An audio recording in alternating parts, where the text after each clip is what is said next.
Your English major coach. I am a faculty member of the University of San Agustin in Iloilo City.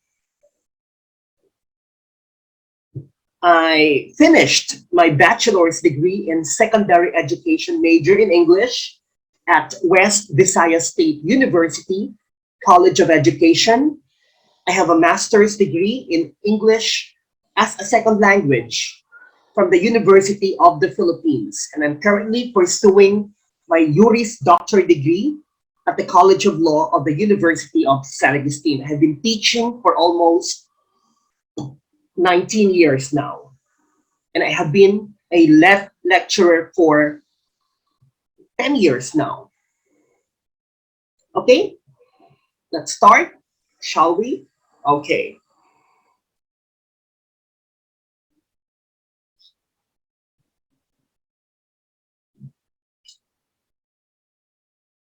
Question number 1. Which of the following best defines a second language? A, the language that you least love. B, your native language. C, any language you use other than your first or native language. And letter D, the national language of your home country. Again, which of the following best defines a second language? A, the language that you least love. B, your native language. C, any language you use other than your first or native language. And letter D, the national language of your home country.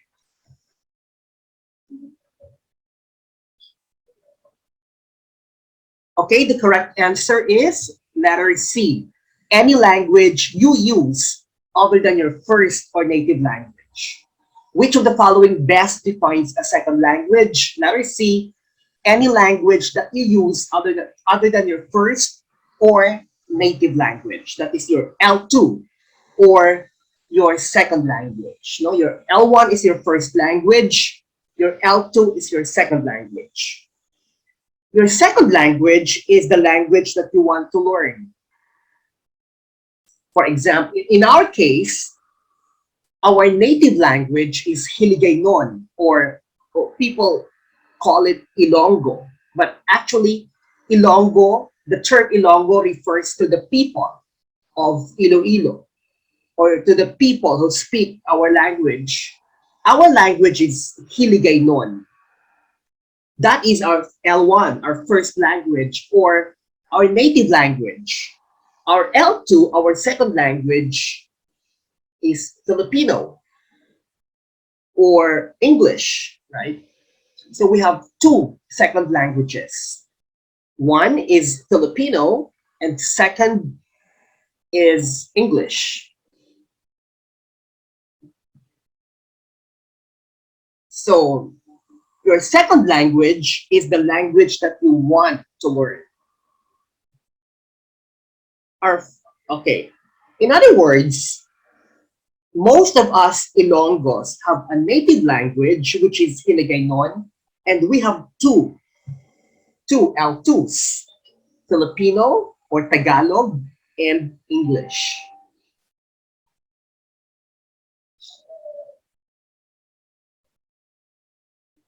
A second language is any language that a person uses other than a first or native language.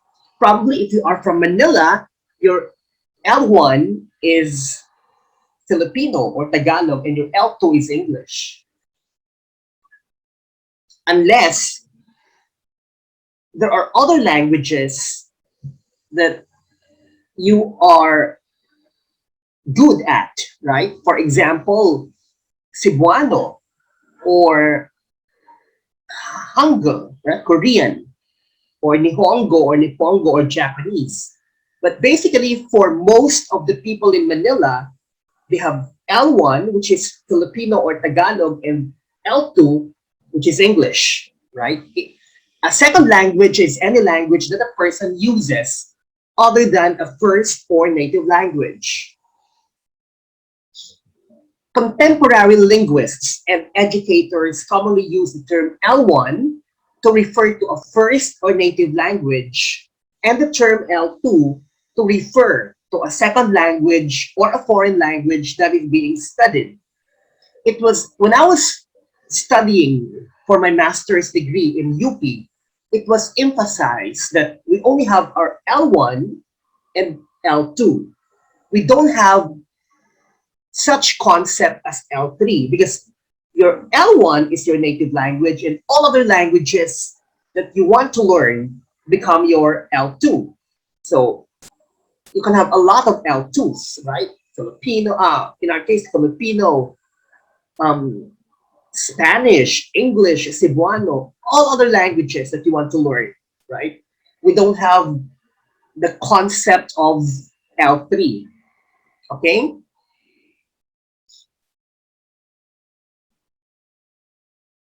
The concept of L2 or non-native language or second language or foreign language implies the prior availability to the individual of an L1. In other words, some form of bilingualism. Of course, logic says that if you have your L2, you have your L1. You cannot have an L2 without an L1, right? It's illogical. If a person has an L2, at least one L2, it means that person is bilingual. And most of us Filipinos are bilingual.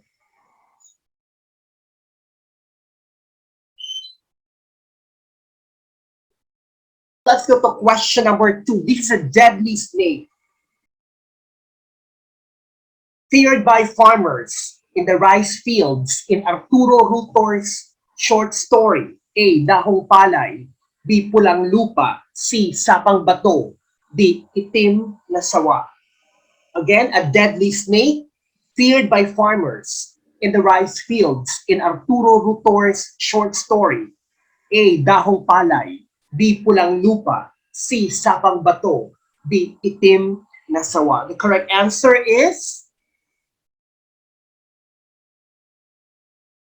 Dahong palay, a deadly snake feared by farmers in Arturo Rotor's short story of the same title, Dahong palay.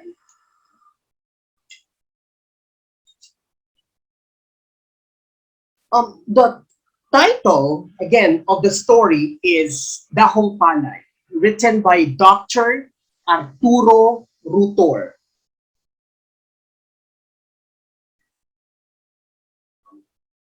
So this is Dr. Rotor. Dr. Rotor was born on June 7, 1907. During that year, during that time, the Philippines was under the American rule, right? June 7, 1907. He was considered as among the best Filipino short story writers of the 20th century. He was a medical doctor. Okay, some more information about Dr. Rotor, an esteemed writer of both fiction and non-fiction in English. Rotor was the recipient of the Republic Cultural Heritage Award in 1966 in recognition of his literary accomplishments.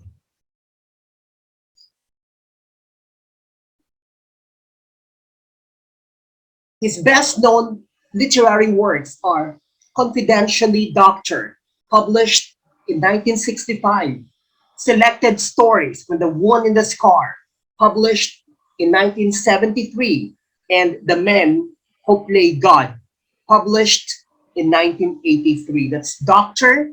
Arturo Rotor, a famous writer in Philippine literature in English.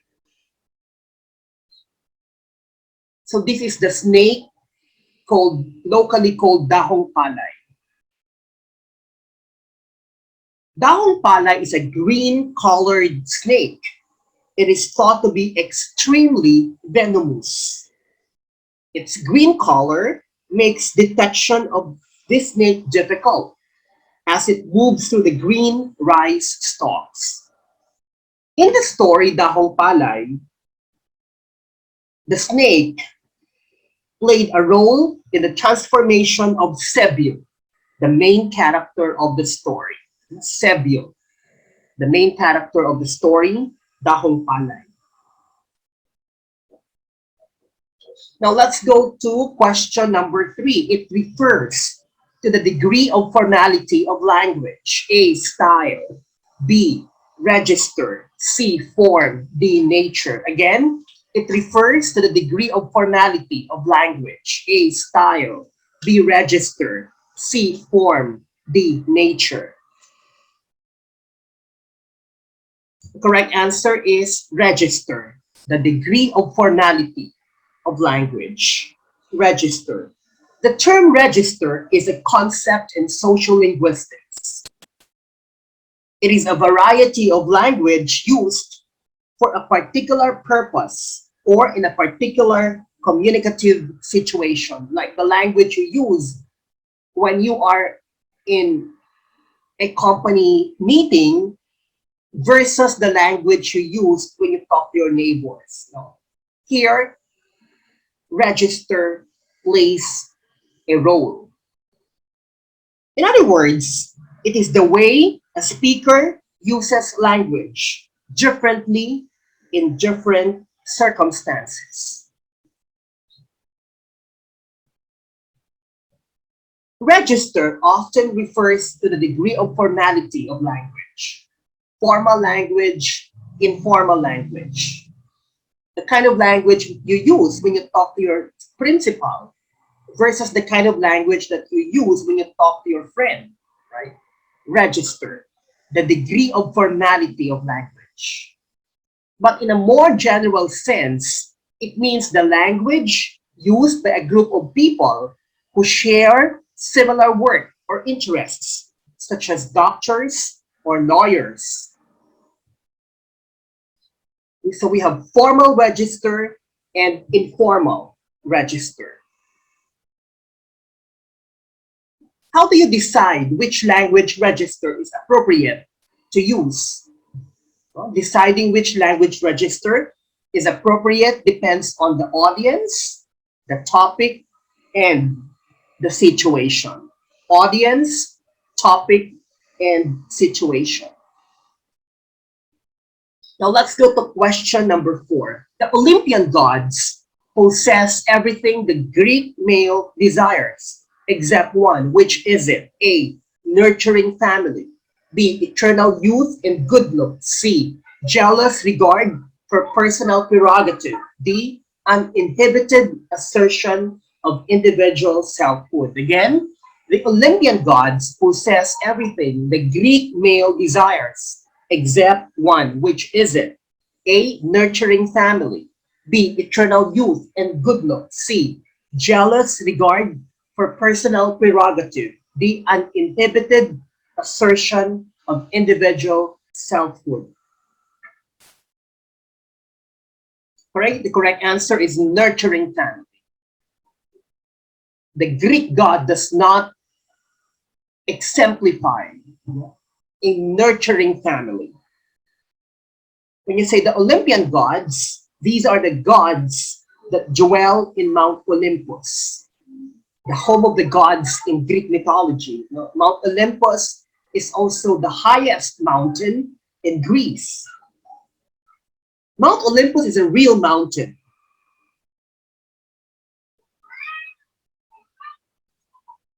nurturing family is not found among the Greek gods.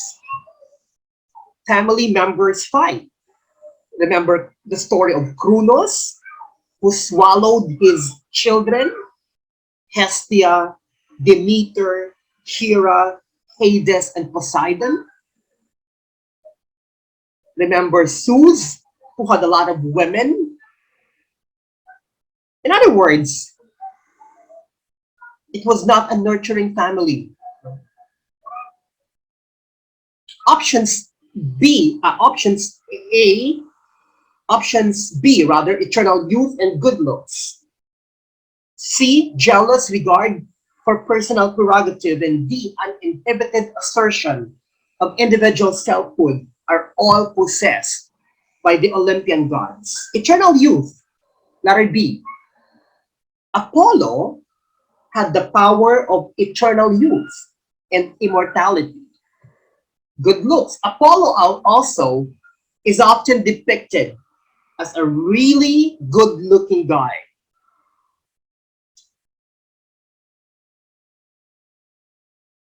Letter C, jealous regard for personal prerogative. The Greek gods possessed it. The gods and the goddesses exhibit jealousy, and they are very assertive.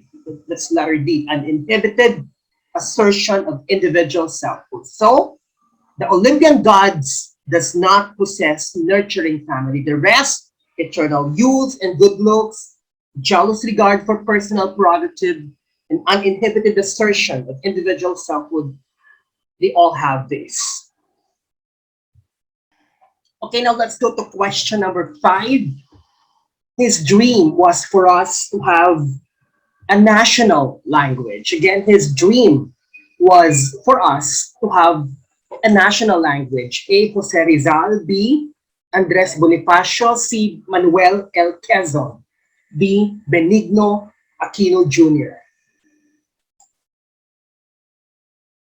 Okay, the correct answer is Manuel L. Quezon. President Manuel L. Quezon, the first president of the Philippine Commonwealth, right?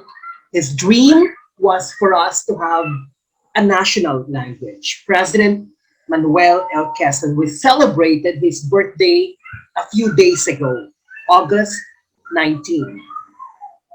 Manuel L. Quezon is considered the father of the Philippine national language.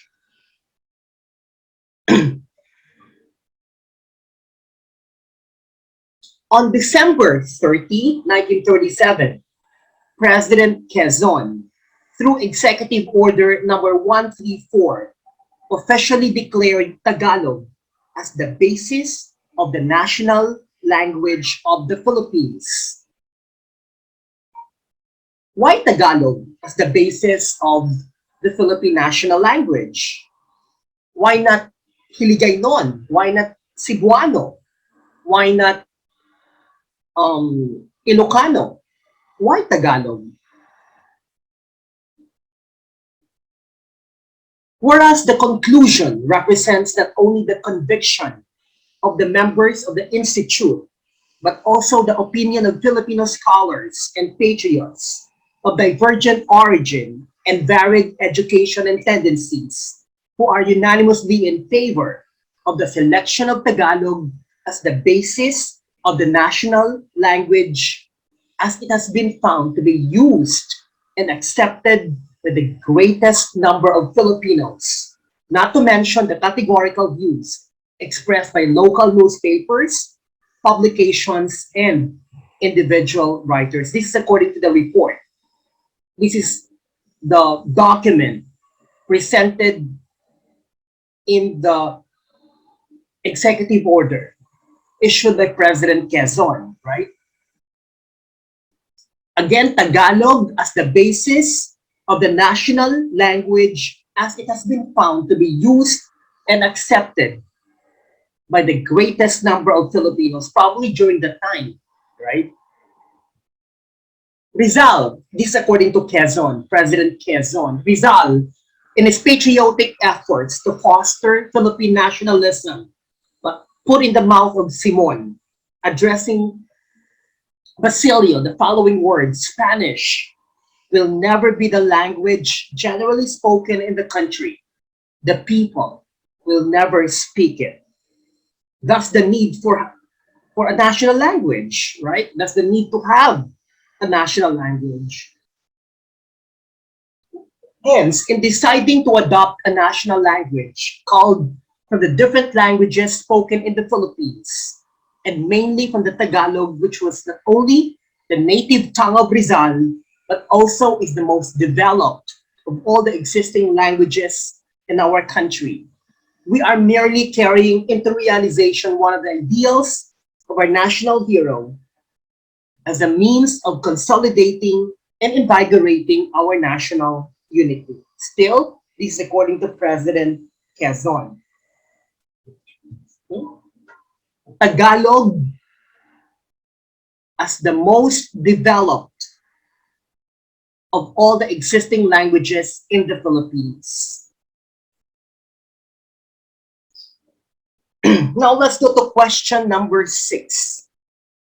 Mr. Vicente's choice of a specific research approach to his research problem in English should be guided with the extent to which the approach A describes the study, B indicates the limitations of the study, C provides a summary of the research, and D provides a reasonable answer to the research. Again, Mr. Vicente's choice of a specific research approach to his research problem in English should be guided by the extent to which the approach A describes the study, B indicates the limitations of the study, C provides a summary of the research, D provides a reasonable answer to the research. The correct answer is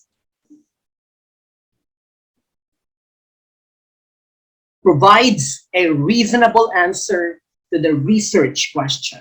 Again, Mr. Vicente's choice of a specific research approach to his research problem in English should be guided by the extent to which the approach provides a reasonable answer to the research question. This is a question on language research. In research, especially in language research, what will guide you in choosing a specific approach?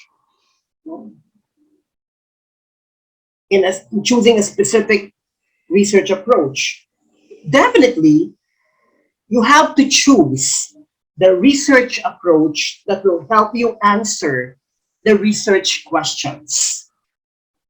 Of course, we all know that the research question or the research problem is the reason why we engage in research. We have a question, we have a problem that needs to be answered. That's why we do research.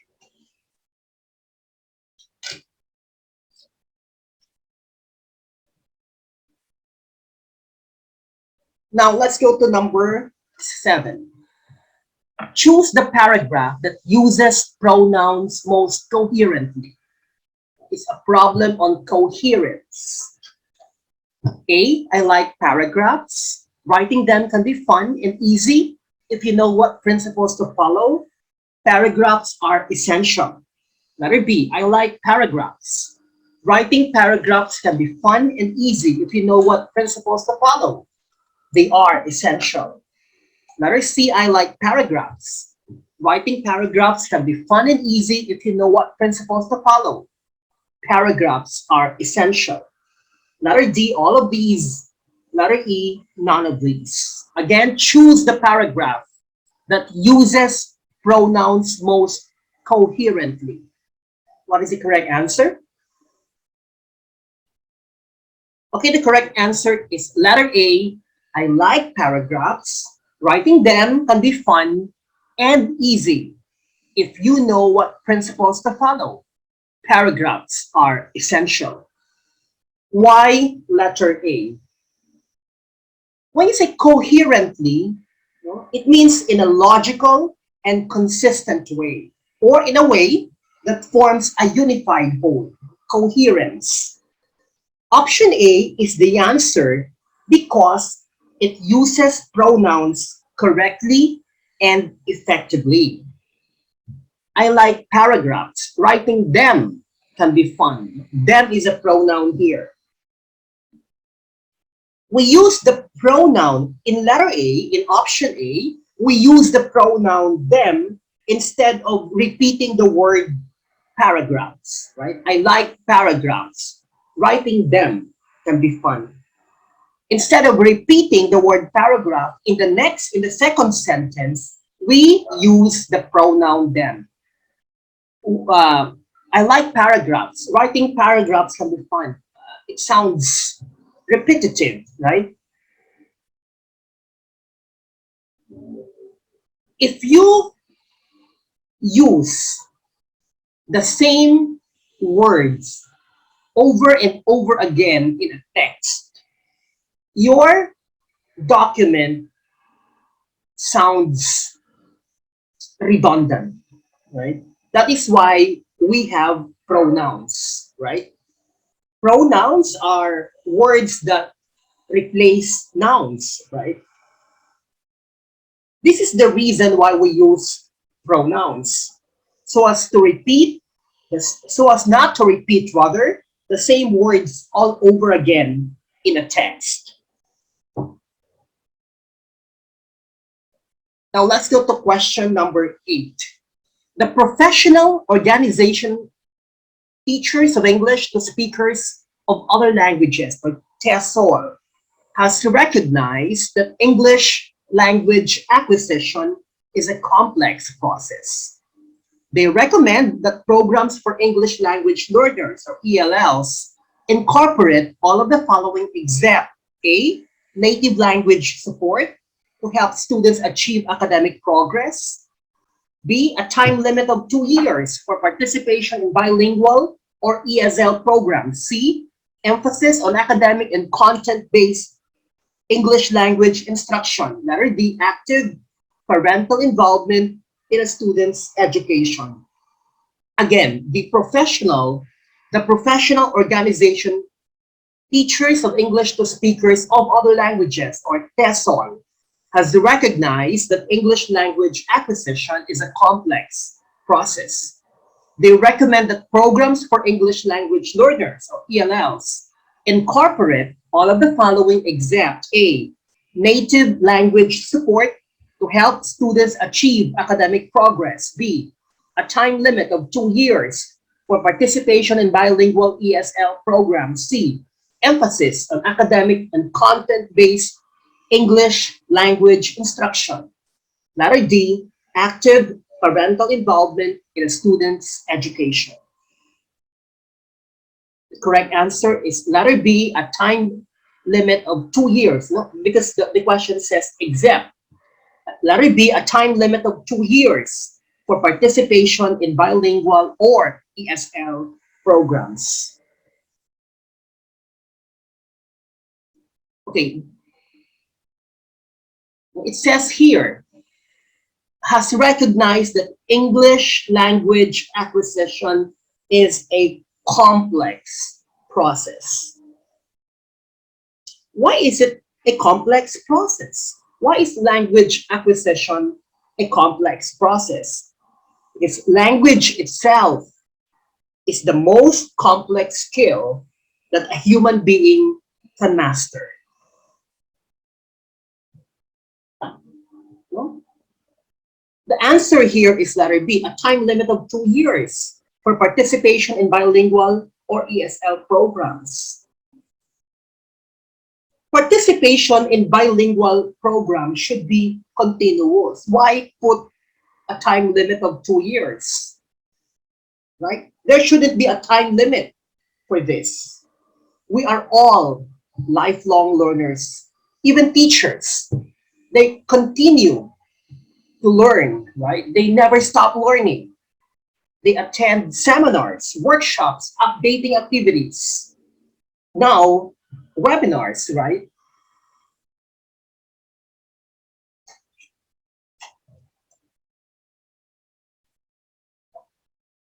Let's talk about the concept of content-based instruction. Um, because it's mentioned in option C, no? Emphasis on academic and content-based English language instruction. When you say content-based instruction, it means that, English is just a tool to learn lessons or topics or content or contents, right? Content-based instruction is an approach to language teaching that focuses not on the language itself, but rather on what is being taught through the language. That is, the language becomes the medium through which something new is learned. It's CBI, or content-based instruction. Now let's go to question number 9.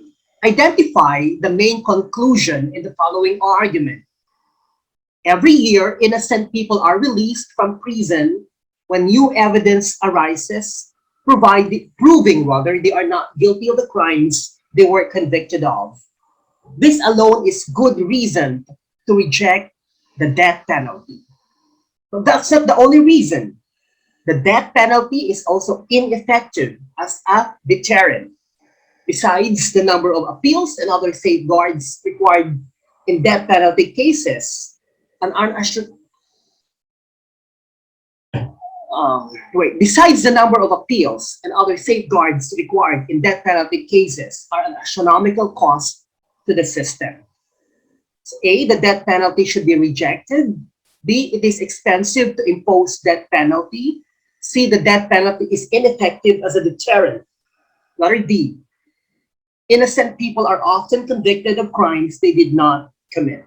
So identify the main conclusion in the following argument. The correct answer is letter A, the death penalty should be rejected. The paragraph here gives us different reasons why we should reject or abolish death penalty, such as the release of innocent people from prison, death penalty being ineffective as a deterrent, right? So the correct answer is letter A, the death penalty should be rejected. Okay, question number 10. It is a category of artistic composition, as in music or literature, characterized by similarities in form, style, or subject matter. A, genre. B, anthology. C, miscellany. D, scholarship. Again, it is a category of artistic composition, as in music or literature, characterized by similarities in form, style, or subject matter. A, genre. B, anthology. C, miscellany. D, scholarship.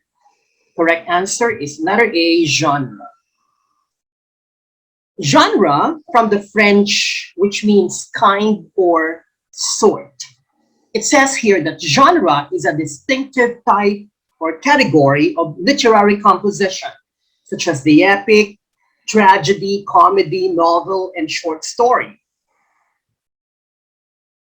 Genre is the name we use to describe the categories that we have developed over time for what we read, what we watch, and what we listen to. And the kinds of genres that exist in one culture at one time may not exist in another culture at another time. They are constantly changing.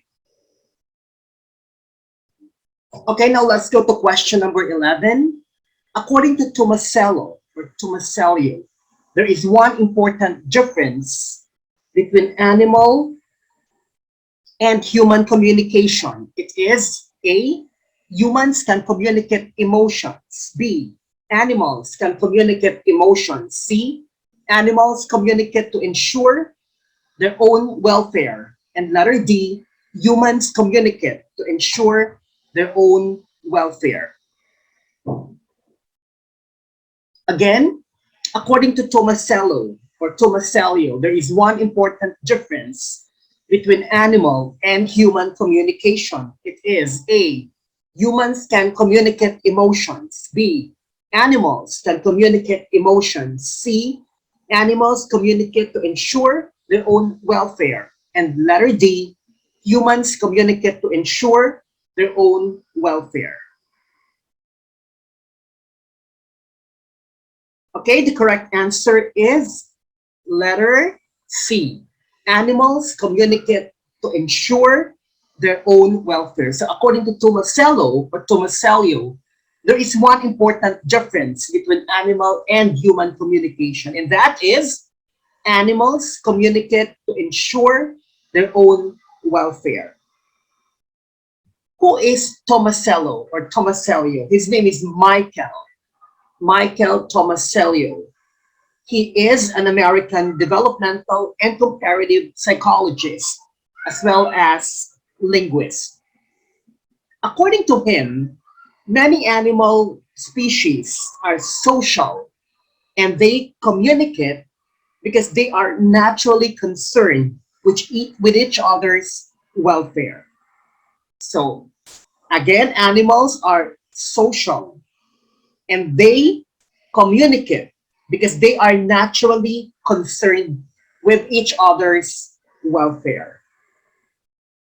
So this is Professor Michael Tomasello or Tomasello, an eminent comparative psychologist and linguist.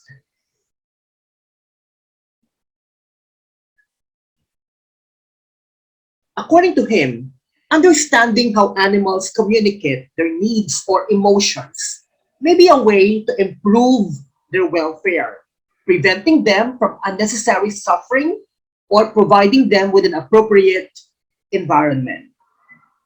Work such as the 2000 book on constructing a language, a usage-based theory of language acquisition.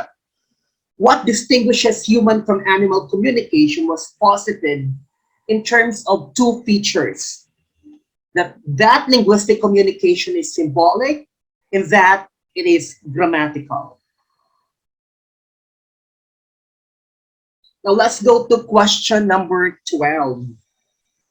The Romantic Age was the age of A, epic, B, lyric, C, drama, D, prose fiction. Again, the Romantic Age or the Romantic period was the age of A, epic, B, lyric, C, drama, D, prose fiction. Okay, the correct answer is lyric. The Romantic Age was the age of lyric. The Romantic Age or the Romantic period was characterized by Romanticism.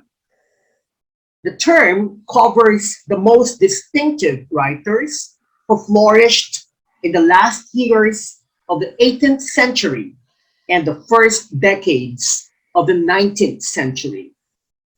During the Romantic period, feeling was emphasized, as seen in the poems of Robert Burns. Romanticism rejected the Enlightenment, whose main emphasis was reason. So it's feeling versus reason.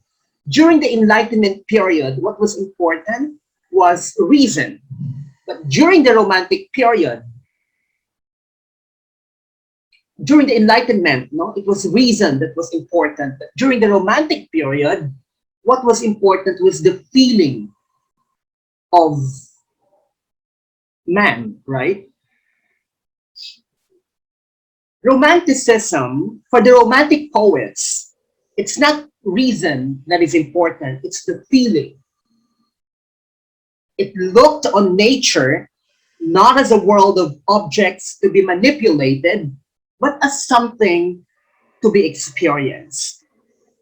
And during the Romantic period, lyric poetry flourished. So the Romantic age was the age of lyric poetry. The most notable feature of the poetry of the time is the new role of individual thought and personal feeling. So potent has Romanticism been since the late 18th century, that one author has called it the profoundest cultural transformation in human history since the invention of the city.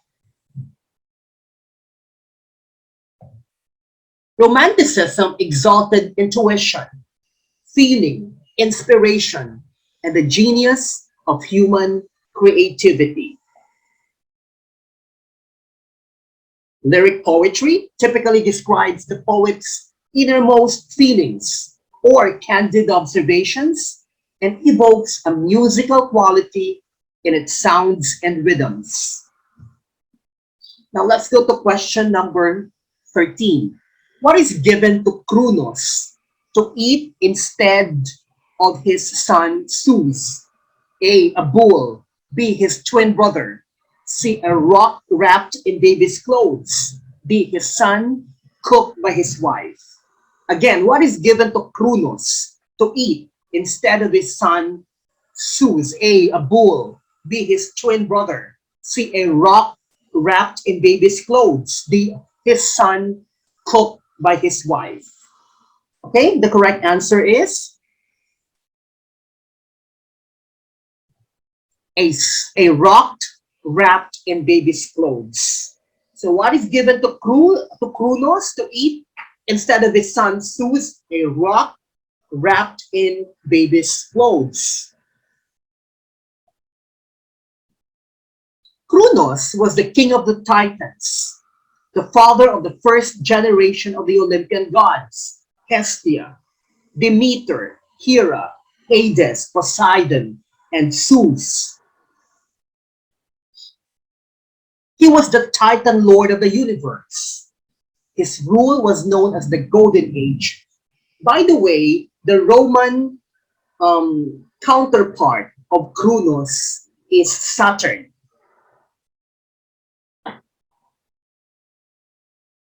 Kronos, or sometimes it is spelled with a K, sometimes with a C.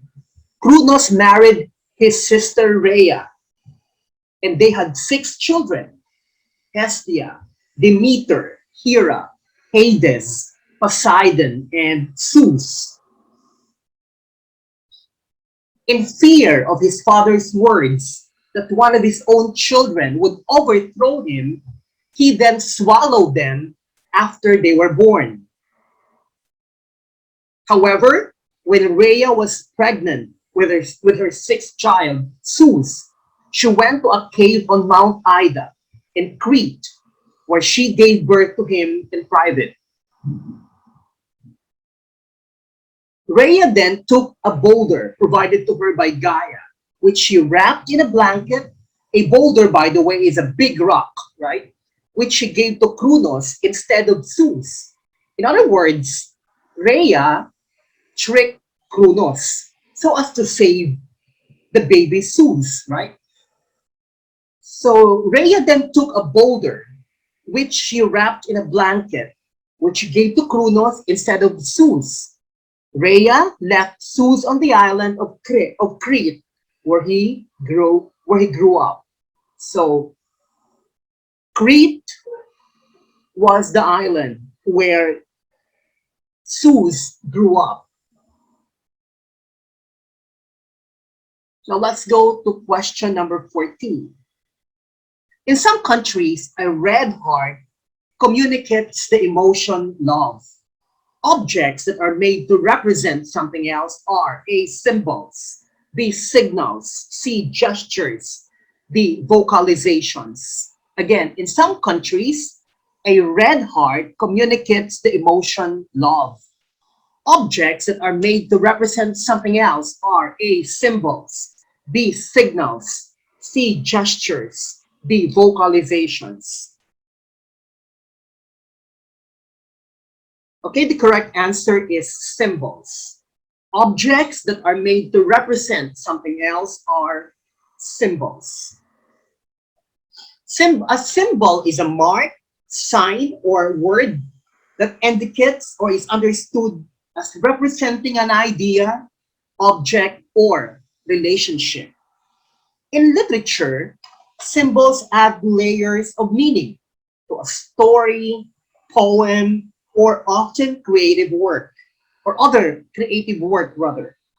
They enabled an author to deliver an idea or message within a narrative, a message on multiple levels. So that is the concept of symbol as far as literature is concerned. It gives a layer of meaning or layers of meaning. Now let's go to question number 15. Who is credited with the coinage of the phrase lost generation? A. Gertrude Stein. John Milton, letter B. Letter C. Ernest Hemingway.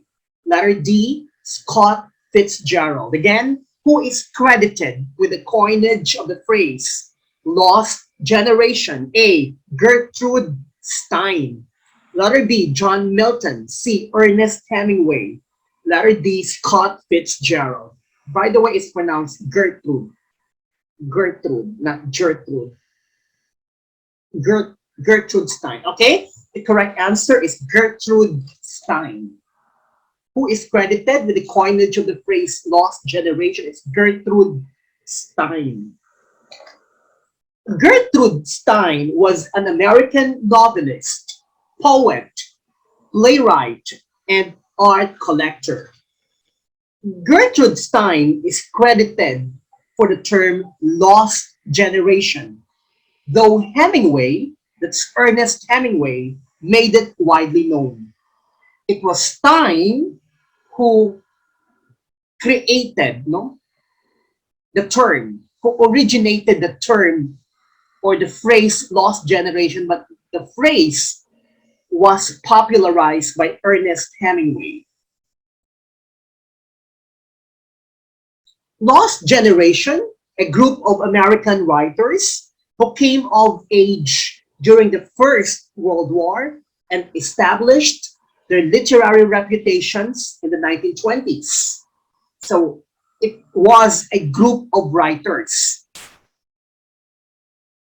during the 1920s, just before, after the First World War. The term is also used more generally to refer to the post-World War I generation. When you say post-World War I, that's after the First World War. The generation was lost in the sense that its inherited values were no longer relevant in the post-war world, and because of its spiritual alienation from the United States. Its members to be hopelessly provincial, materialistic, and emotionally barren.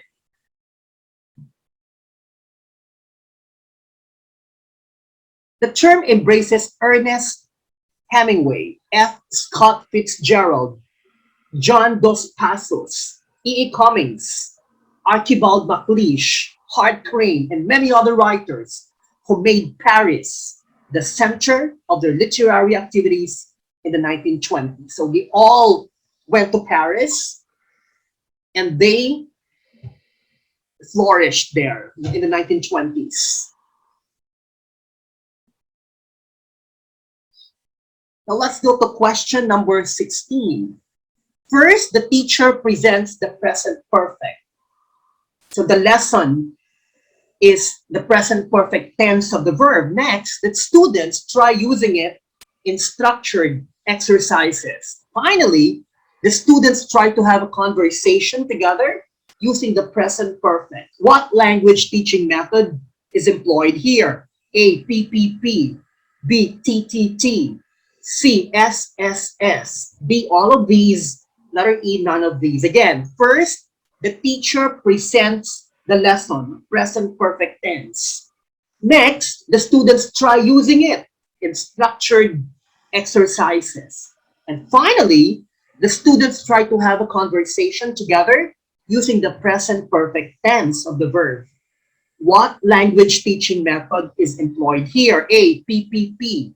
Letter B. TTT. Letter C. SSS. Letter D. All of these.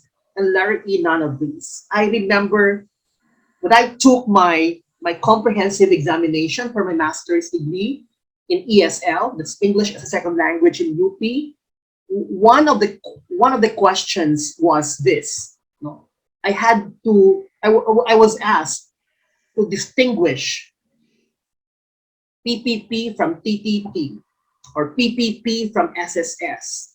Okay? The correct answer is letter A, PPP. What is PPP? It's presentation, production, and practice. The first P is presentation, the second P is production, and the third P is practice. That's PPP. It is a paradigm used to describe typical stages of a presentation of new language. Presentation. The teacher presents the present perfect. In the question here, the teacher presents the present perfect. That is the presentation stage. Production, the second P.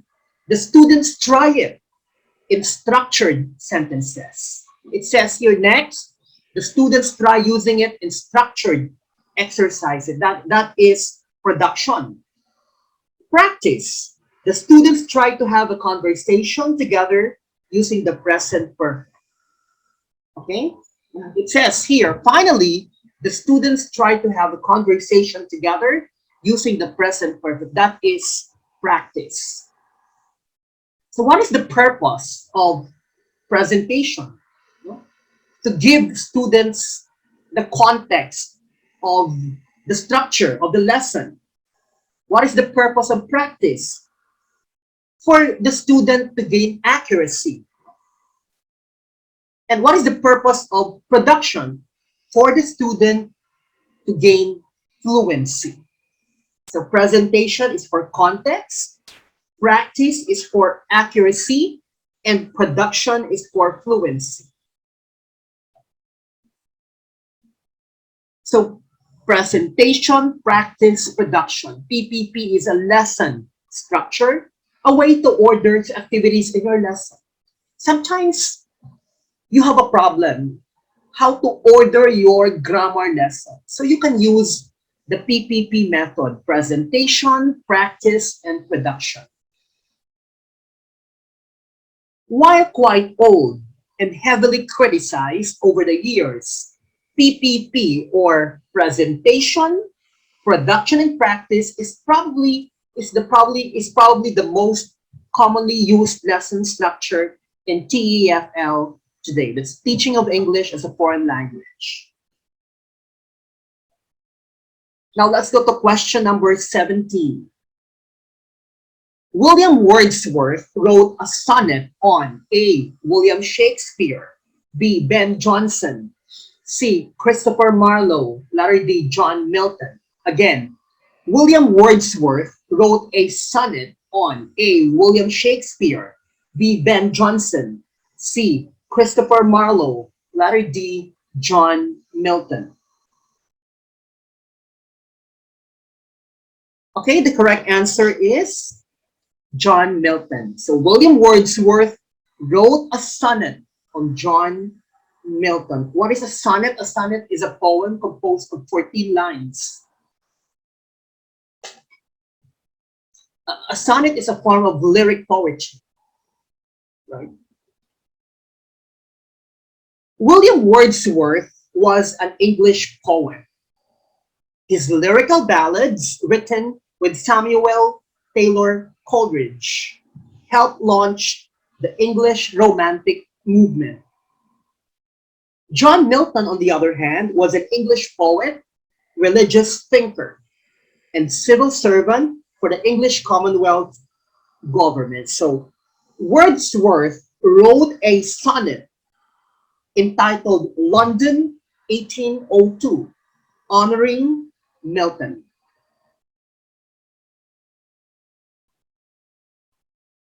That's William Wordsworth, right? One of his poems that I like very much is Daffodils. William Wordsworth. That's correct. William Wordsworth was an English poet with a great love of nature. He is known for his influence on the Romantic movement in poetry.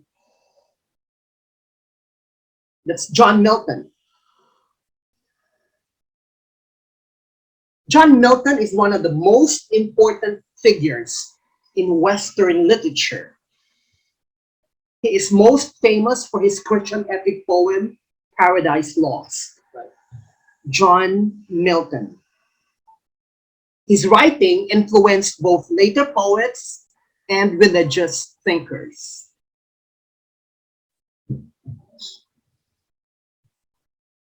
London, 1802, the speaker talks to the soul of the dead poet John Milton, saying that he should be alive at this moment in history, for England needs him. England, the speaker here says, is stagnant and selfish, and Milton could raise her up again. It's London, 1802, the Sonnet, written by William Wordsworth, honoring John Milton.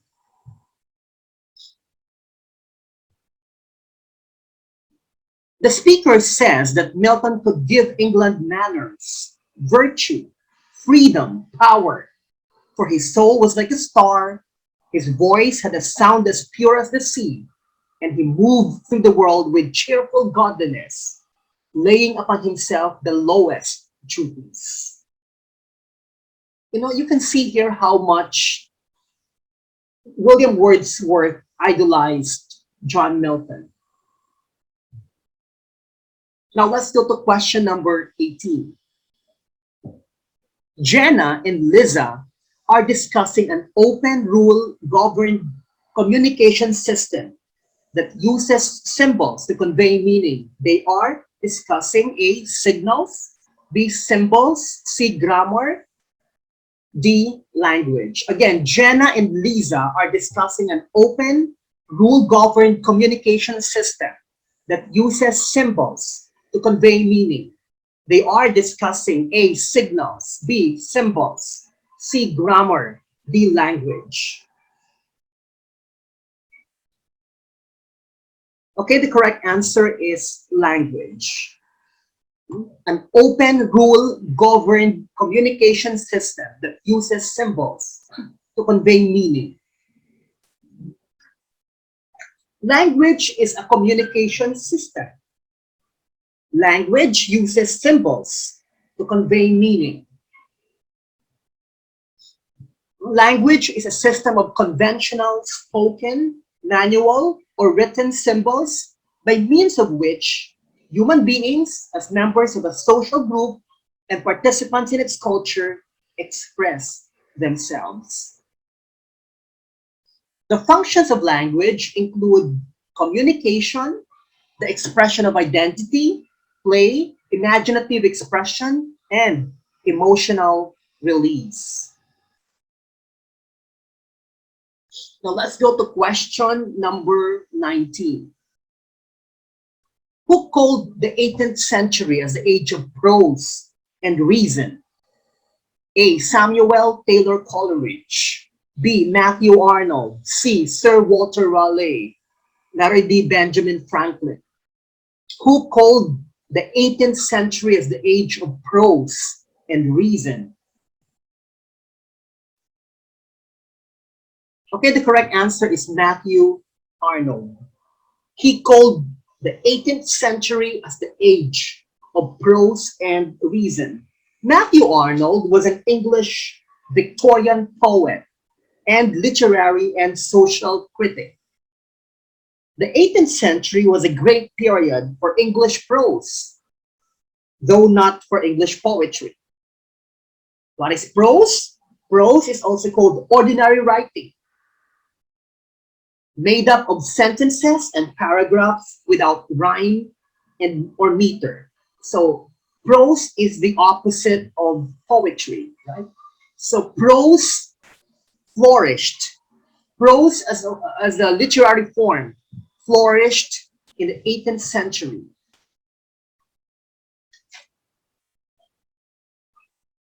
This is the literary and social critic. Matthew Arnold.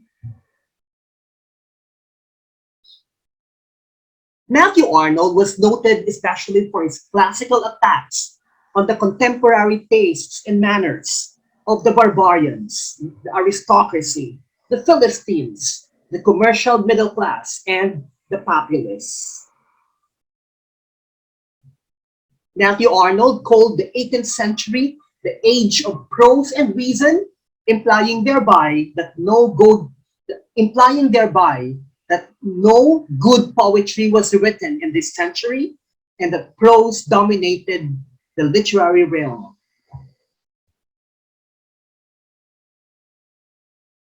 Now let's go to number 20.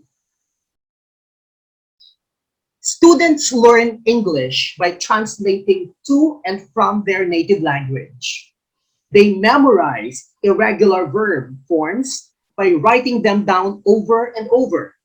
Speaking skills are not a main focus. What language teaching method is employed here? A, the communicative approach. B, the audio-lingual approach. C, the grammar translation method. Letter D, all of these, and letter E, none of these. Again, students learn English by translating to and from their native language. They memorize irregular verb forms by writing them down over and over. When you say irregular verbs, these are verbs that you do not put D or ED in forming their past tenses, right? Their past forms. Speaking skills are not a main focus. A. So what language teaching method is employed here? A, the communicative approach. B, the audio-lingual approach. C, the grammar translation method. Letter D, all of these. Letter E, none of these. Okay, the correct answer is letter C, the grammar translation method. The grammar translation method is a language teaching method whereby learners are taught grammar and asked to translate texts from the target language to the native language. So it says here, students learn English by translating to and from their native language. So that is clearly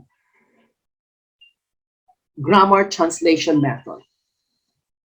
The grammar translation method is a method of teaching foreign languages derived from the classical method of teaching Greek and Latin.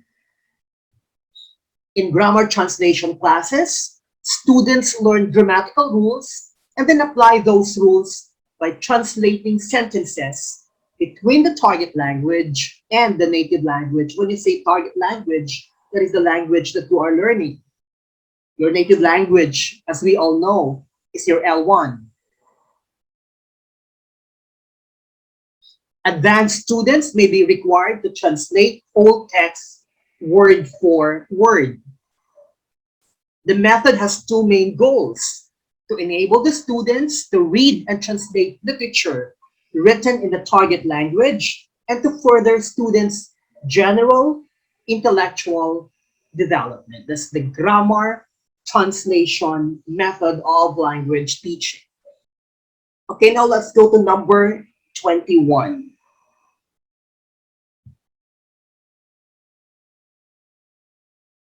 Okay, number 21, how does Prometheus anger the gods? A, giving fire to humankind and tricking Zeus. B, seducing Zeus's wife Hera. C, demanding that men worship him as a god. D, rejecting Aphrodite's love. Again, how does Prometheus anger the gods? A, giving fire to humankind and tricking Zeus. Letter B, seducing Zeus's wife Hera. Letter C, demanding that men worship him as a god. And letter D, rejecting Aphrodite's love. Okay, the correct answer is letter A, giving fire to humankind and tricking Zeus. How does Prometheus anger the gods? Giving fire to humankind and tricking Zeus. In Greek mythology, Prometheus is one of the titans. You know, the titans are giants or were giants who once ruled the world based on Greek mythology. He is the supreme trickster and the god of fire. So this is Prometheus. In one story, Zeus, the chief god, had Prometheus and his brother Epimetheus create the animals and people. Epimetheus made the animals first. He gave them all the best qualities such as strength and speed. He also protected them with fur and feathers. Epimetheus then realized that he had little left to give people. He asked Prometheus for help. Prometheus stole fire from the gods and gave it to humans. Zeus saw what Prometheus had done and became angry. He had Prometheus tied to a rock. Every day, an eagle ate Prometheus' liver. Every night, he grew a new liver for the bird to eat the next day. Eventually, the hero Heracles or Hercules freed him. So, how does Prometheus anger the gods? He stole fire from Mount Olympus or from the heaven and gave it to the people.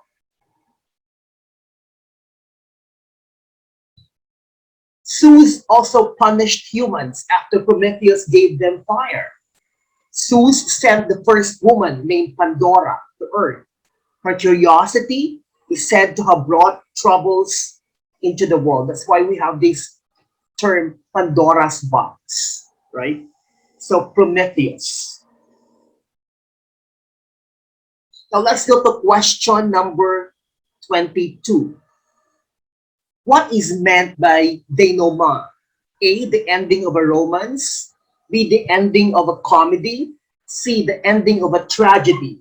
Letter D, the ending of a farce. Again, what is meant by denouement? A, the ending of a romance. B, the ending of a comedy. C, the ending of a tragedy. Letter D, the ending of a farce. Okay, the correct answer is letter B, the ending of a comedy. When you see denouement, it actually applies to both comedy and tragedy. When you say comedy, it's a play or a drama that has a happy ending. And when you say tragedy, it is a play or a drama that has a tragic or sad ending. So actually, denouement applies to both comedy and tragedy, but basically comedy. So the ending of a comedy. It came from a French word which means to untie.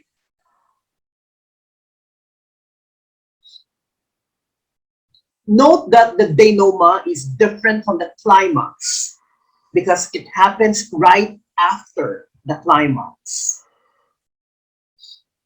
It is a short scene where the mystery is unraveled and provides any necessary pieces of missing information.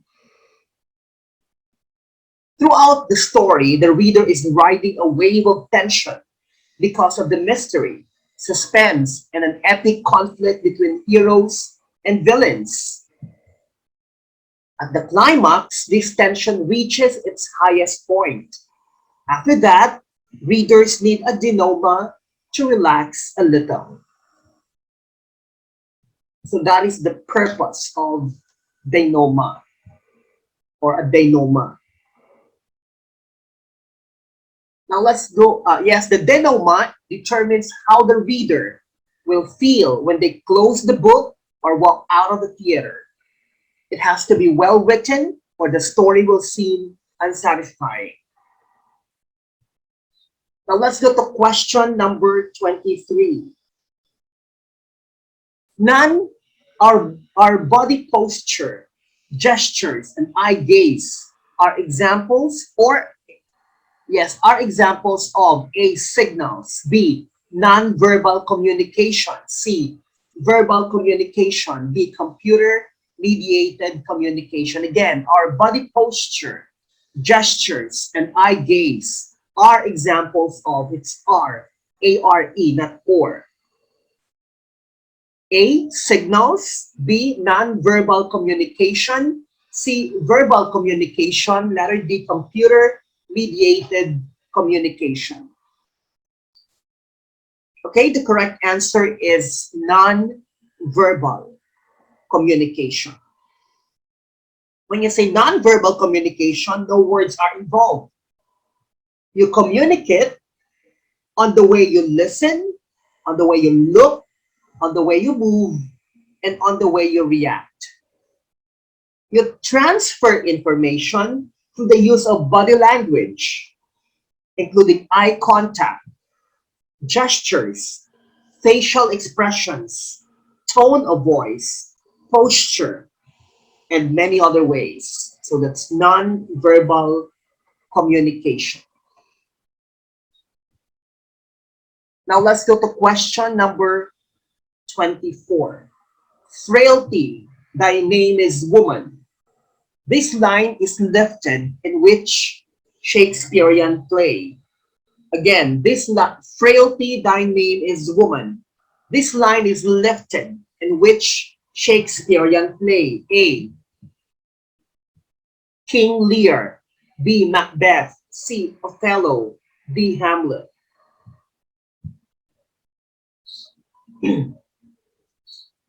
Okay, the correct answer is Hamlet. Frailty, thy name is woman. Okay, let's talk about Hamlet first. Hamlet, I think I discussed this in the earlier sets that we had. Hamlet is a tragedy by William Shakespeare. Hamlet is a prince of Denmark. Hamlet is Shakespeare's longest play. It was written around 1599 to 1601. Frailty, thy name is woman. Hamlet, the hero of Shakespeare's masterpiece Hamlet, utters this famous phrase in Act 1, Scene 2. In fact, he is recalling the beautiful memories of his mother and deceased father. He mourns the death of his father and changing nature of woman, alluding to his mother, Gertrude, as she has married his uncle Claudius.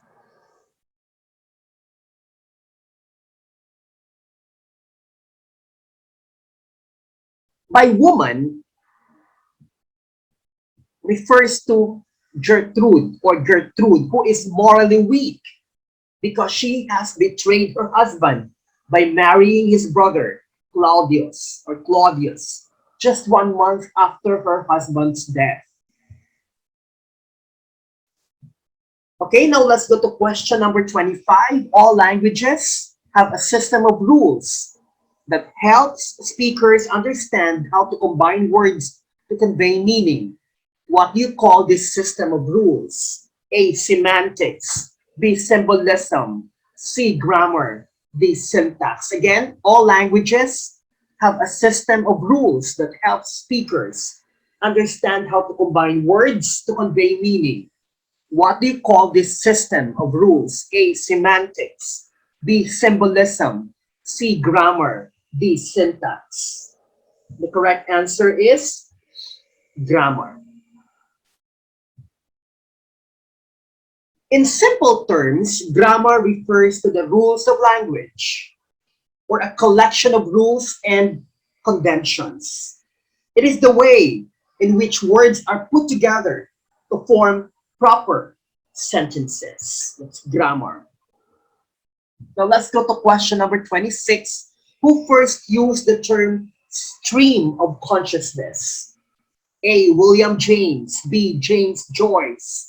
C. Virginia Woolf. D. Sigmund Freud. Again, who first used the term stream of consciousness? A. William James. B. James Joyce. C. Virginia Woolf. D. Sigmund Freud.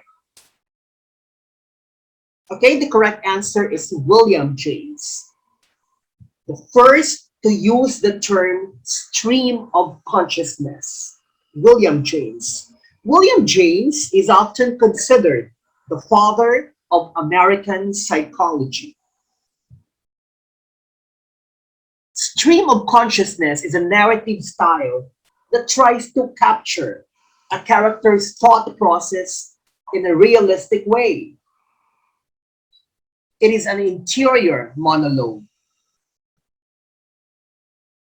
Authors who use this technique are aiming for emotional and psychological truth. They want to show a snapshot of how the brain actually moves from one place to the next. Now let's go to number 27. Students listen to a dialogue between a taxi driver and passenger. They fill in gaps and then practice a dialogue with a partner. Tomorrow, they will go outside and practice asking for directions. What language teaching method is employed here? Again, students listen to a dialogue between a taxi driver and passenger. They fill in gaps and then practice a dialogue with a partner. Tomorrow, they will go outside and practice asking for directions. What language teaching method is employed here? A, the silent way. B, the communicative approach. C, immersion. D, suggestopedia.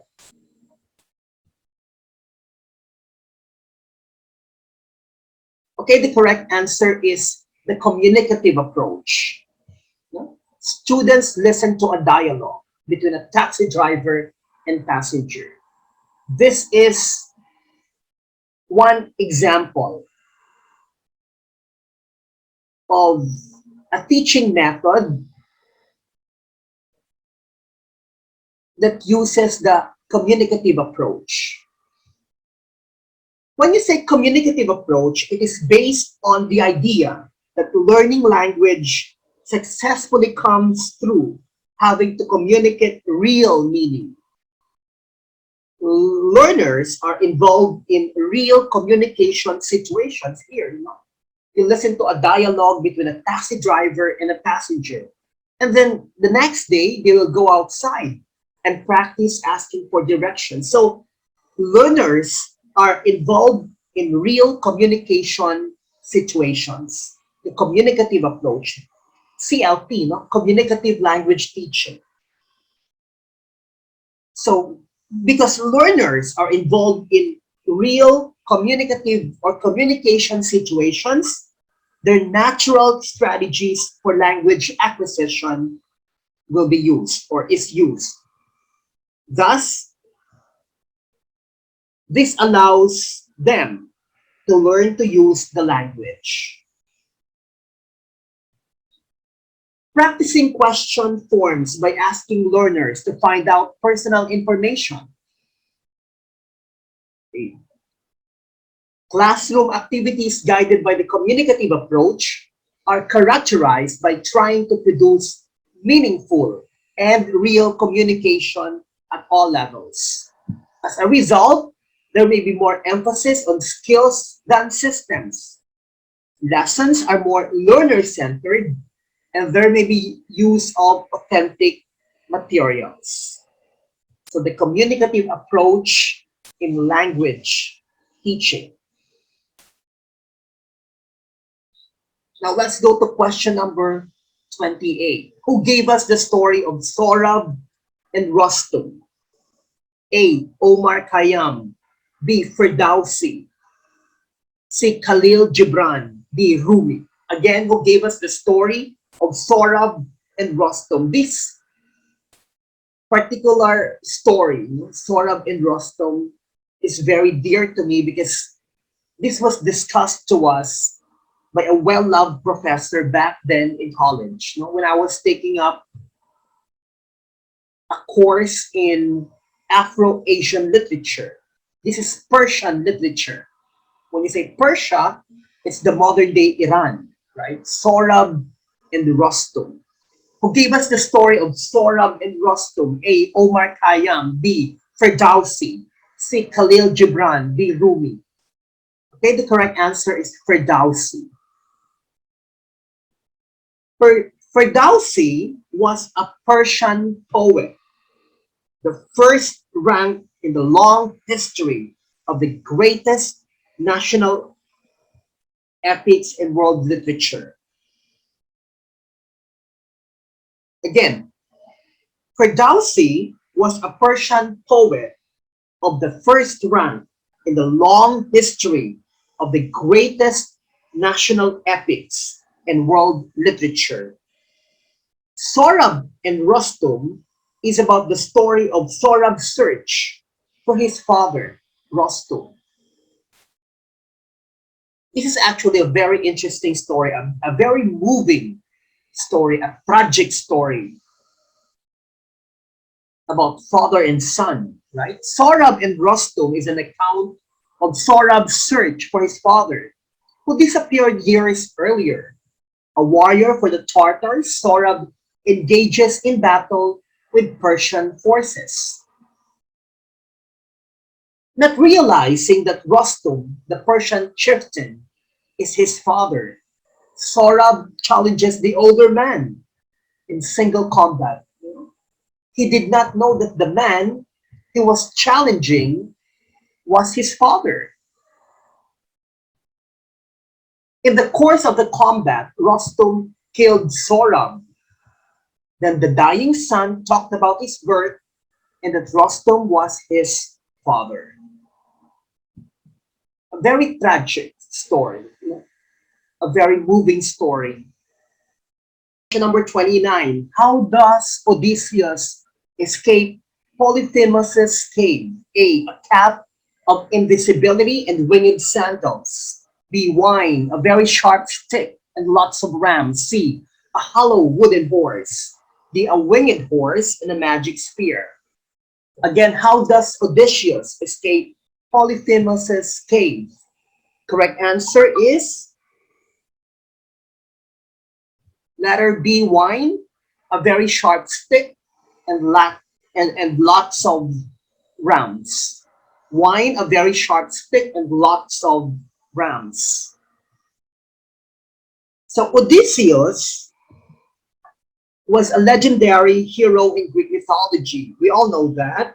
He was the king of Ithaca, main protagonist of Homer's epic, the Odyssey. After fighting in the Trojan War for some 10 years, Odysseus had to endure about 10 more years of wandering and adventures before he returned to his home and family. Homer portrayed him as a man of outstanding shrewdness. When you say shrewd, intelligent, right? Resourcefulness, courage, and endurance. Odysseus' name in English is Ulysses. Polyphemus was the giant son of the god Poseidon and Tusa in Greek mythology.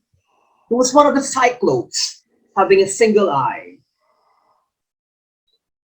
According to the Odyssey, Odysseus arrived at the island of the Cyclopes, Sicily, while trying to go back to his homeland, Ithaca. There, he and his men went into a cave that was full of food. Polyphemus, who dwelled in the cave, returned and sealed the entrance so that none would escape. Then he grabbed two of Odysseus' men and ate them. The next morning, he left to attend to his sheep, but not without eating two more of the men. Upon his return, Odysseus offered him some strong wine he had with him, intoxicating him. Polyphemus, drunk, asked what the kind man's name was, and Odysseus replied, "No one." Polyphemus said that he would eat no one, asked for gratitude, and fell into a deep sleep. Odysseus, having planned this, took a wooden stake and blinded Polyphemus's single eye. The giant started screaming for help, but when the other giants arrived, they told them no one had blinded him. His friends thought that a god had attacked him and told him to pray. The next morning, Polyphemus took the sheep out of their pen to graze, and unable to see, felt each sheep's back in case the men were trying to escape. However, Odysseus had told his men to tie themselves under the animals. The men reached the ship, and when they set sail, Odysseus boasted to Polyphemus by revealing his name. So to question number 30. In many of the Romance languages, the adjective often follows the noun it describes or modifies.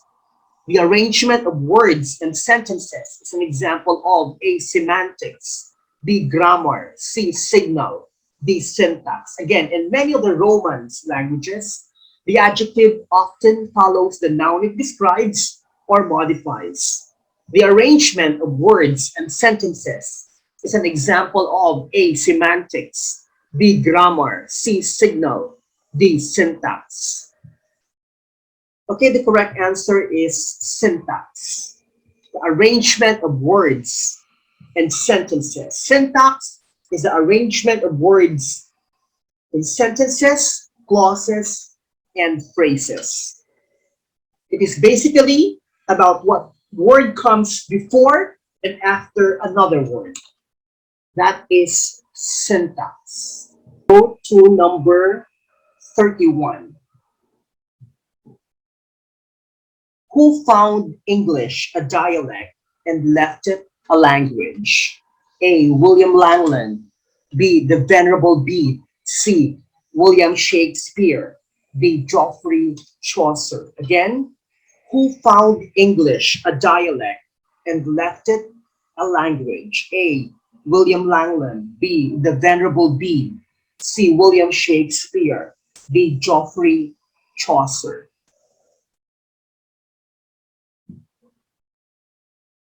Okay, the correct answer is Geoffrey Chaucer.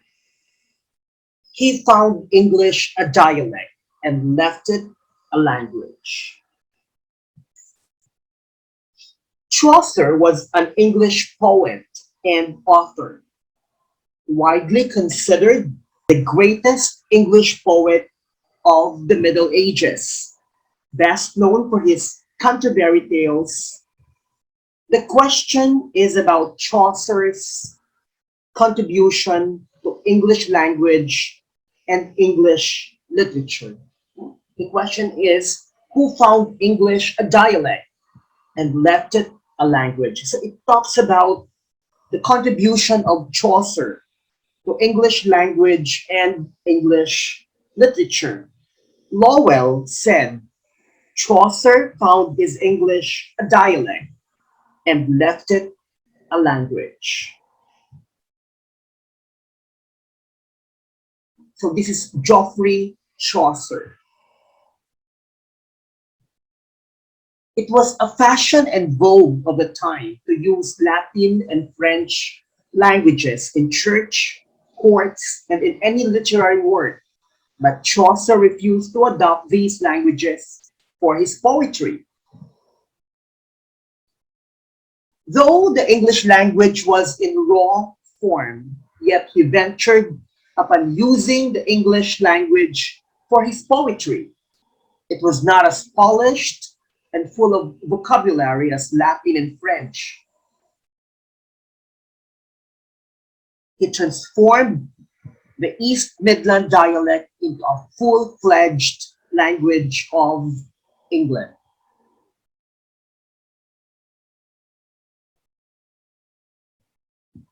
Now let's go to question number 32. The teacher uses only English, and the teacher only uses English, but the students can use English or their first language. The teacher does not correct mistakes when his students speak English. Students can start speaking English when they are ready. So what language teaching method is employed here? A, the natural approach. B, task-based learning. C, the lexical syllabus. D, all of these.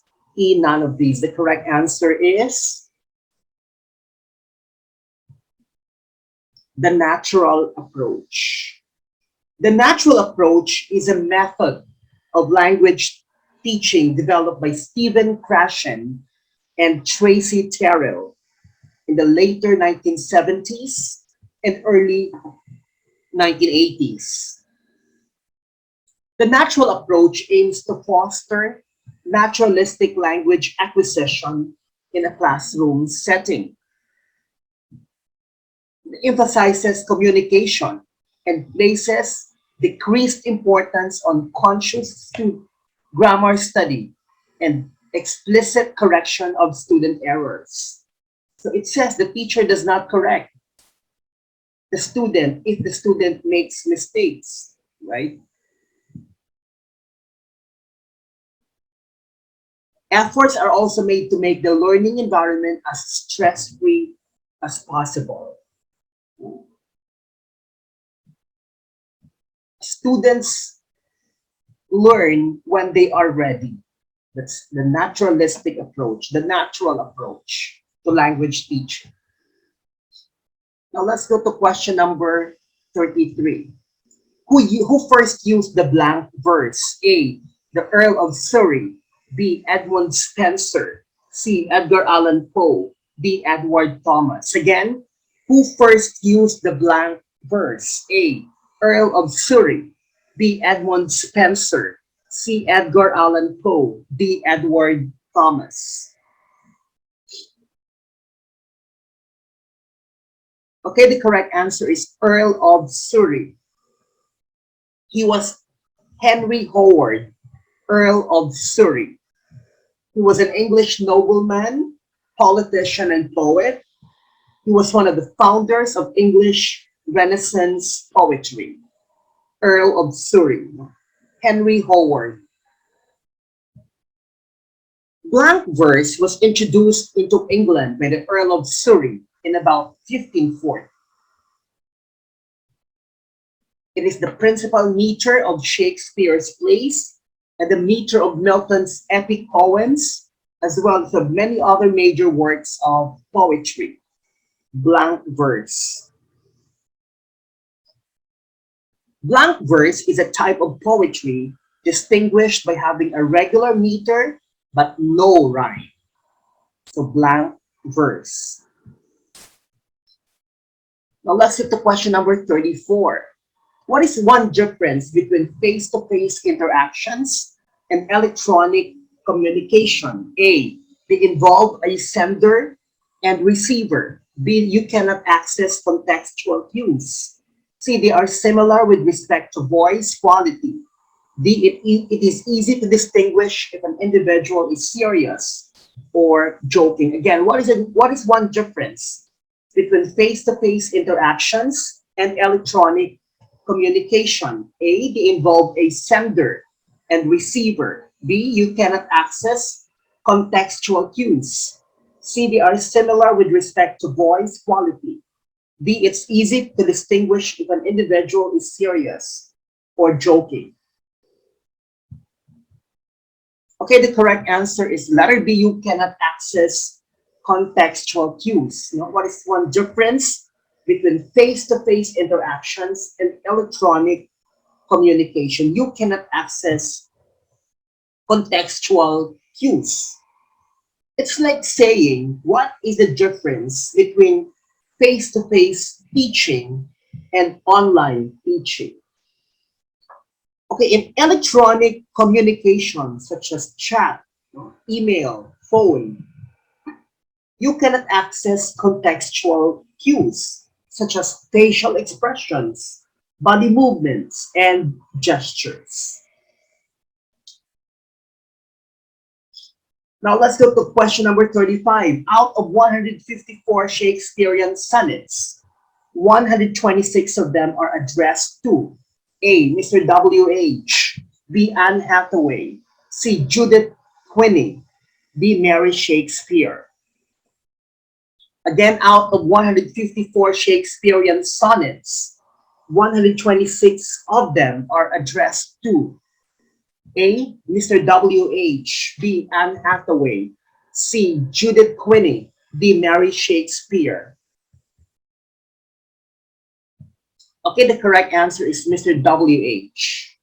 Before we talk about Mr. W.H., let's talk about option B, Anne Hathaway. He was Shakespeare's wife. Option C, Judith Quiney was Shakespeare's daughter. And option B, Mary Shakespeare, was William Shakespeare's mother. So out of 154 Shakespearean sonnets, 126 of them are addressed to Mr. W.H. Who is Mr. W.H.? That is the question. Mr. W.H., person known only by his initials, to whom the first edition of William Shakespeare's sonnets was dedicated.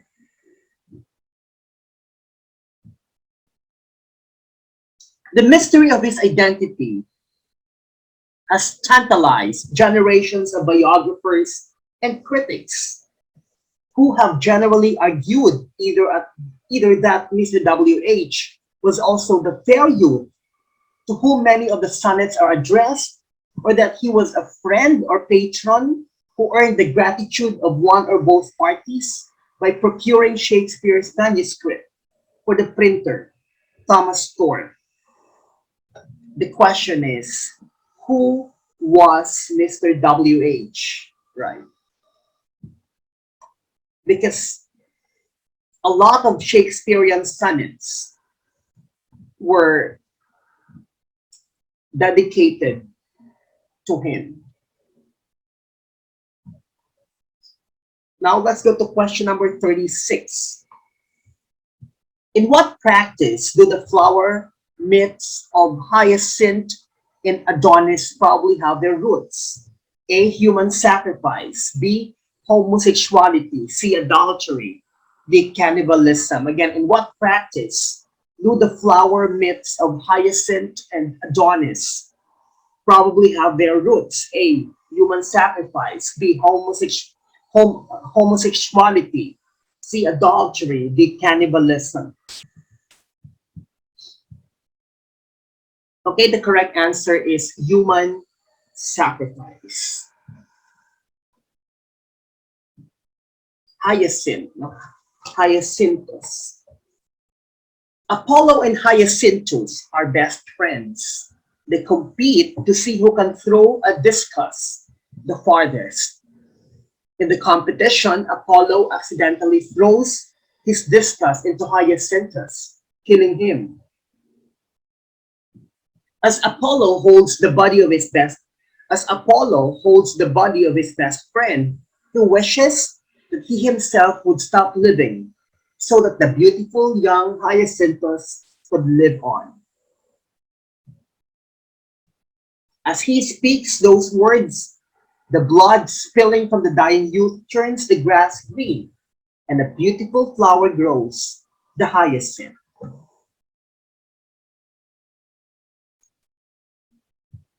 Number 37. The students learn patterns of language by repeating model sentences that the teacher provides. They memorize set phrases and receive positive reinforcement from their teacher when they perform drills correctly. What language teaching method is employed here? A. The communicative approach. B. The audio-lingual method. C. Total physical response. D. All of these. E. None of these. Again, the students learn patterns of language by repeating model sentences that the teacher provides. They memorize set phrases and receive positive reinforcement from their teacher when they perform drills correctly. What language teaching method is employed here? A, the communicative approach. B, the audio-lingual method. C, total physical response. D, all of these. E, none of these. Okay, the correct answer is letter B, the audio-lingual method. Audiolingualism is a method of language teaching inspired by behaviorism and based around the repetition of correct sentences. In the question, it says there, students learn patterns of language by repeating model sentences. If it's repetition, then it's audiolingualism.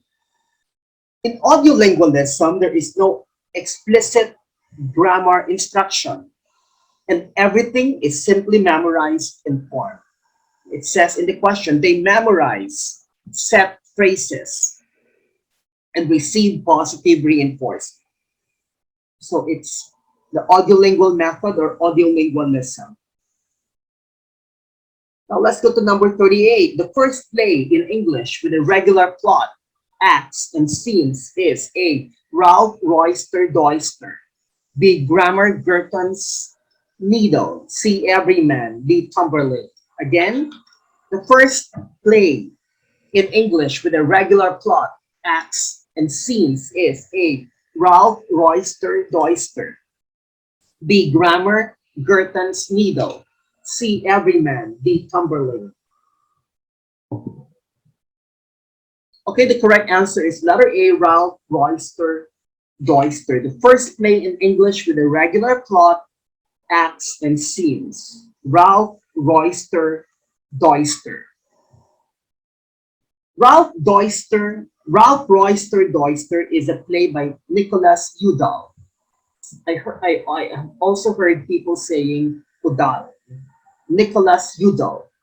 It was once regarded as the first comedy to be written in the English language. The first comedy to be written in the English language. Ralph Royster Doyster. Number 39. In Pakistan, it is proper to look at individuals without turning away for a long period of time during social interactions.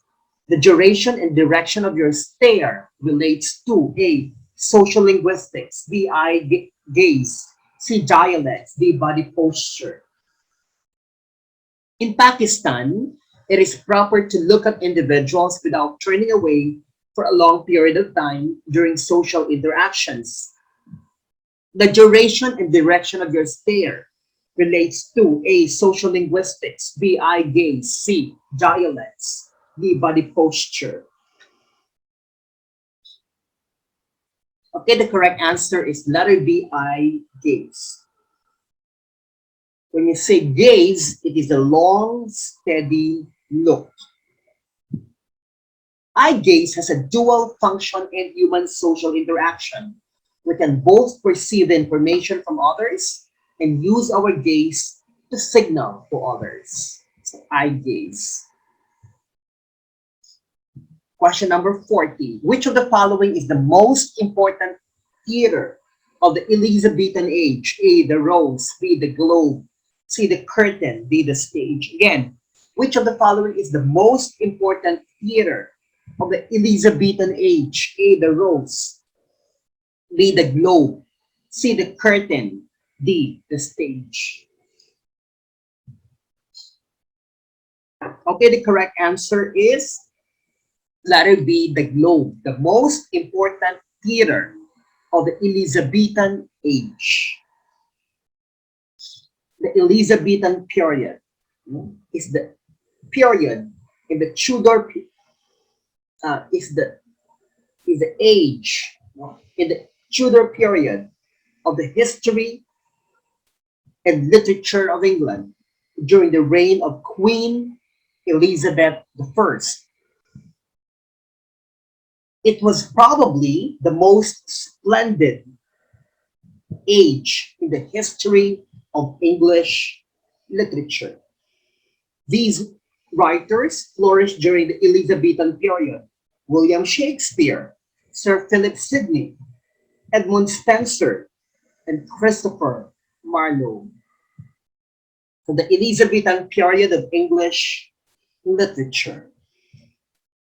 The Globe, no? The most important theater of the Elizabethan age. Globe Theater, famous London theater in which after 1599, the plays of William Shakespeare were performed. Okay, now let's go to question number 41. ESL students. ESL is English as a second language. That is my field of expertise because that's my master's degree. English as a second language. ESL students at the school take part in class and school activities with native English students their own age. What language teaching method is employed here? A. Task-based learning. B. Community language learning. C. Content-based instruction. D. Submersion. Again, ESL students at the school take part in class and school activities with native English students their own age. What language teaching method is employed here? A. Task-based learning. B. Community language learning. Letter C. Content-based instruction. D. Submersion.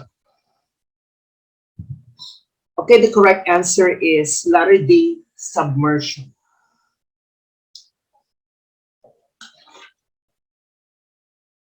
So submersion is the opposite of immersion.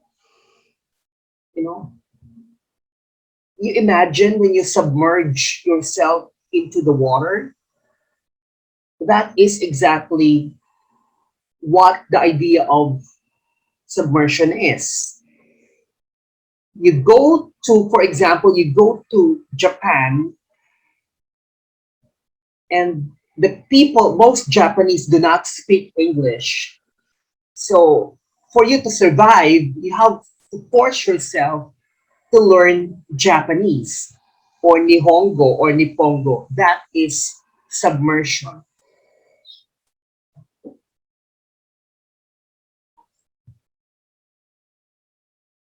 There has long been a debate on the best way to teach ESL students.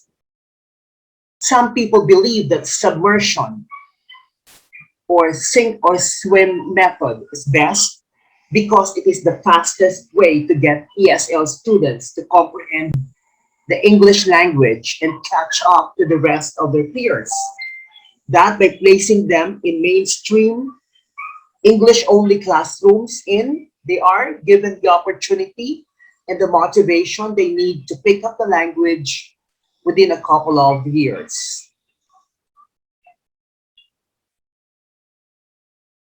When most non-English speaking immigrant children come to the US and enroll in school, they are simply placed in a mainstream English classroom and English is spoken all day and everywhere.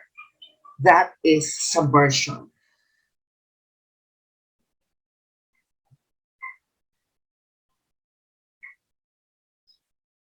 They may find common language peers in their same situation, and it's likely those kids will stick together whenever possible rather than integrate with their English speaking classmates. This type of instruction has been dubbed submersion because it is akin to pushing people into water without teaching them to swim. Submersion, the opposite is immersion. In immersion, you slowly learn the language. But in submersion, you are forced to learn a particular language for you to be able to survive. 2.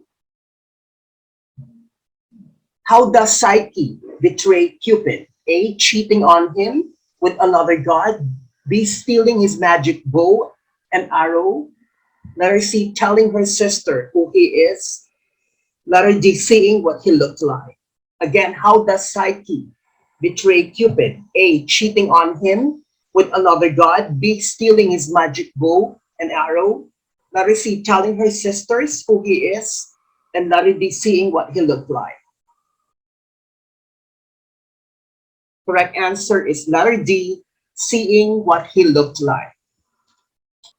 In classical mythology, Psyche has an outstanding beauty who aroused Venus's jealousy and Cupid's love. Cupid is the ancient Roman god of love. Psyche promises her new husband, Cupid, that she will never try to see what he looks like.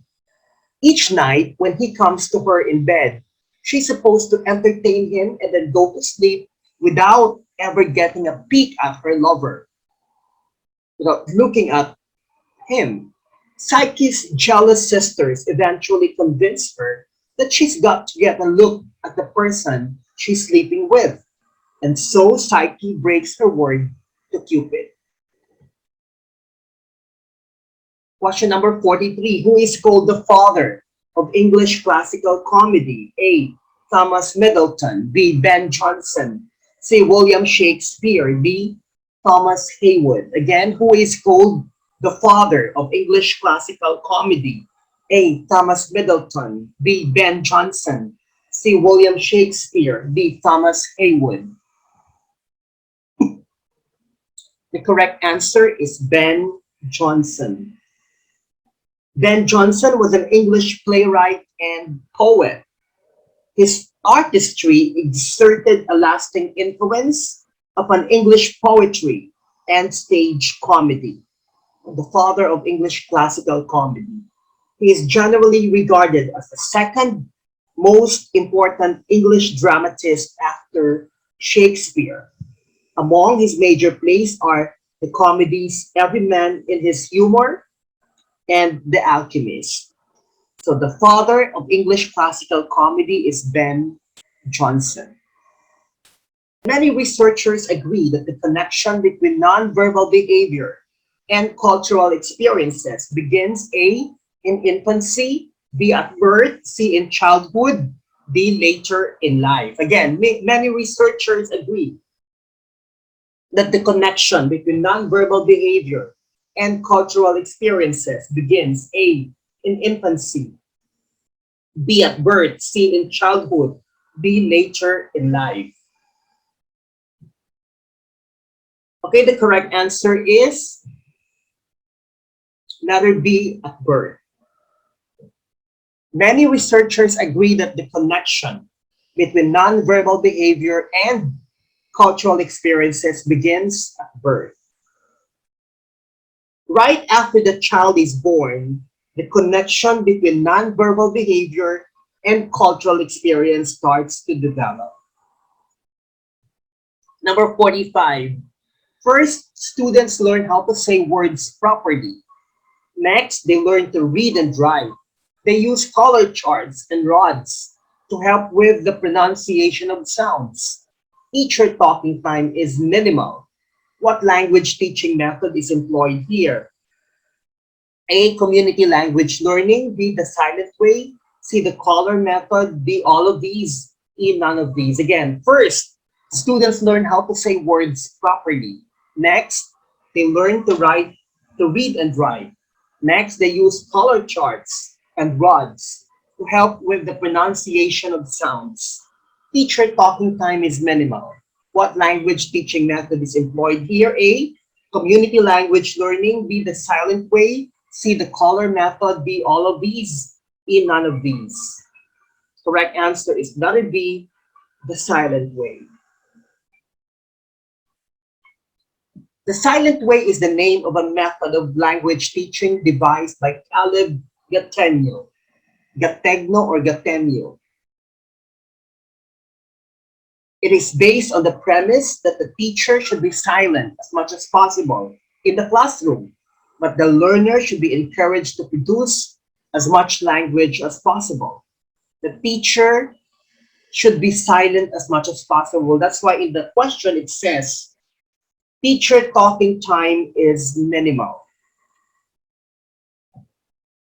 The silent way is characterized by its focus on discovery, creativity, problem solving, and the use of accompanying materials.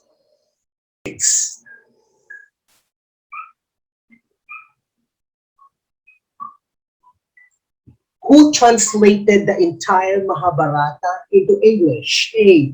Kalidasa. B. Rabindranath Tagore. C. R.K. Narayan. D. Khushwant Singh. Who translated the entire Mahabharata into English? A. Kalidasa. B. Rabindranath Tagore. C. R.K. Narayan. Or yes, letter D. Khushwant Singh. Okay, the correct answer is R.K. Narayan. Mahabharata is the longest epic poem ever written. It is from India. It is one of the two Sanskrit epic poems of ancient India. Option A, Kalidasa, is often referred to as the Shakespeare of India. Option B, Rabindranath Tagore, is the first Asian to receive the Nobel Prize for Literature.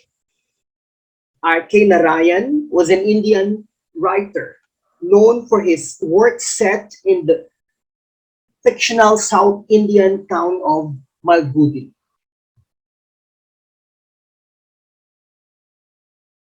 Now let's go to question number 47. Animal communication often uses visual, auditory, chemical, electrical means to convey information.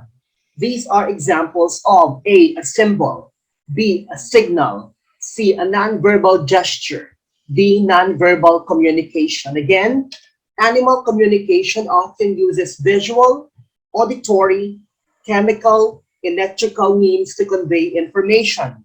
These are examples of A, a symbol, B, a signal, C, a nonverbal gesture, D, nonverbal communication. The correct answer is letter B, a signal.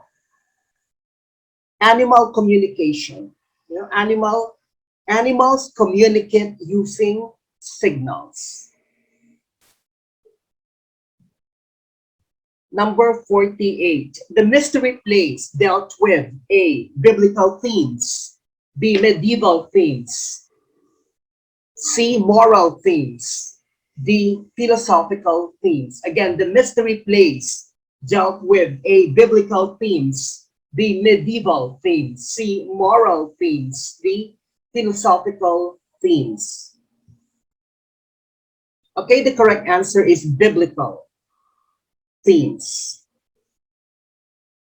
The mystery plays, usually representing biblical subjects, developed from plays presented in Latin by churchmen on church premises and depicted such subjects as the creation, Adam and Eve, the murder of Abel, and the Last Judgment.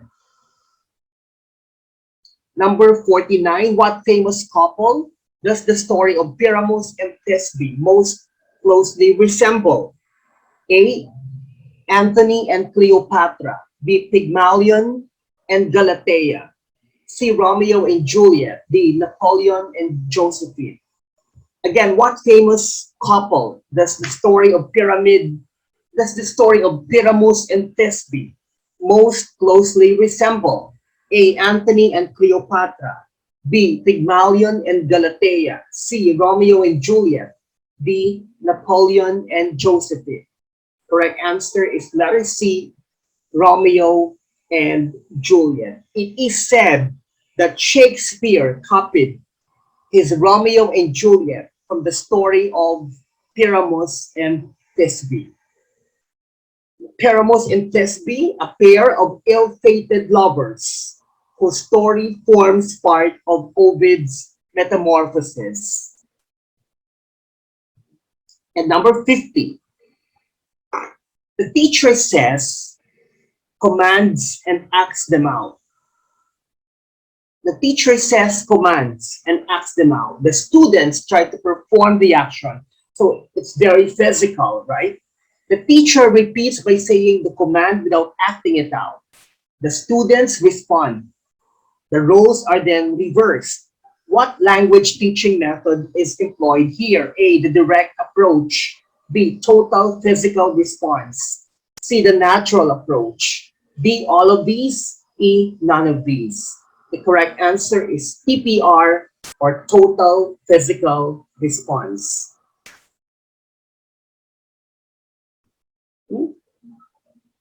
The teacher says commands. The students act them out. So it's total physical response, or TPR. TPR, or total physical response, is a method of teaching language or vocabulary concepts by using physical movement to react to verbal input. The process mimics the way that infants learn their first language, and it reduces student inhibitions and lowers stress. So the correct answer is total physical response, or TPR. So this ends today's session. See you next week for the third final coaching. Good day, everyone.